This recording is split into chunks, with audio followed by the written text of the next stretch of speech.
برای مدیریت زبالجات شهری هرات قبلا شرکت‌های مختلفی حدود 30 شرکت در چارچوب نمایی 15 گانه شهری فعالیت داشتند و جمع‌آوری پروسه یا زبالجات شهری به عهده داشتند. حالا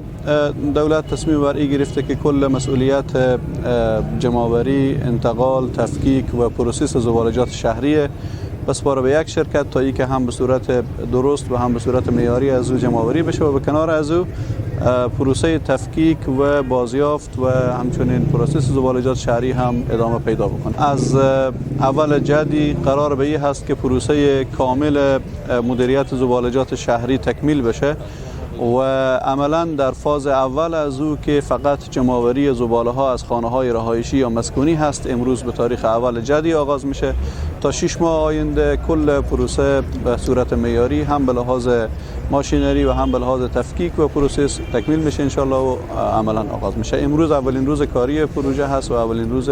عملا تطبیق پروژه در شهر هرات. قطعا یکی از فعالیت‌های پروژه به کنار از اینکه جمع‌آوری زباله‌ها از خانه‌های رهایشی صورت می‌گیره این هست که پاککاری و نظافت شهر، جاده‌ها و معابر اصلی و فرعی شهر و همچنین جوی پاکی از سطح نواحی شهری هم جزئی از وظایف پروژه هست که در طول همین 6 ماه اونا هم تسلیم داده میشه و تا او وقت مدیریت تنظیف ریاست شهروالی مسئولیت پروژه را به عهده داره. مجموعاً 480 نفر پرسنل کل پروژه هست به دلیل حجم یا وسعت زیاد پروژه که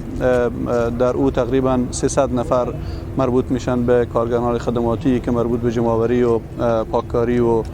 نظافت شهر استفاده میشن، متواقی بخش‌های مختلف اداری، تکنیکی، سایت تفکیک و پروسس و حتی اگه انجینرهای خارج از کشور هم بعداً در قسمت مسائل پروسس و تفکیک با ما حتما همکاری میکنن. امکانات در مجموع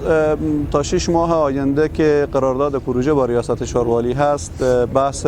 موتورهای معیاری، ماشینری برای تفکیک، ماشینری برای پروسس زبالجات شهری خریداری شده و اونا میرسه به سایتی که تقریبا به فاصله 30 کیلومتری از شهر هرات قرار داره و قرار است که همگی اونجا به اصطلاح تنظیم بشه و بعداً پروسه تفکیک و پروسس در اونجا کامل انجام میشه. بله، هزینه ای که جمع‌آوری میشه از خانه‌های رهایشی معادل به 60 افغانی هست فی ماه و 50% هزینه قبلی هست به کنار خدماتی که بیشتر برای شهروندان رسانده میشه و این توافقی است که ریاست شهروالی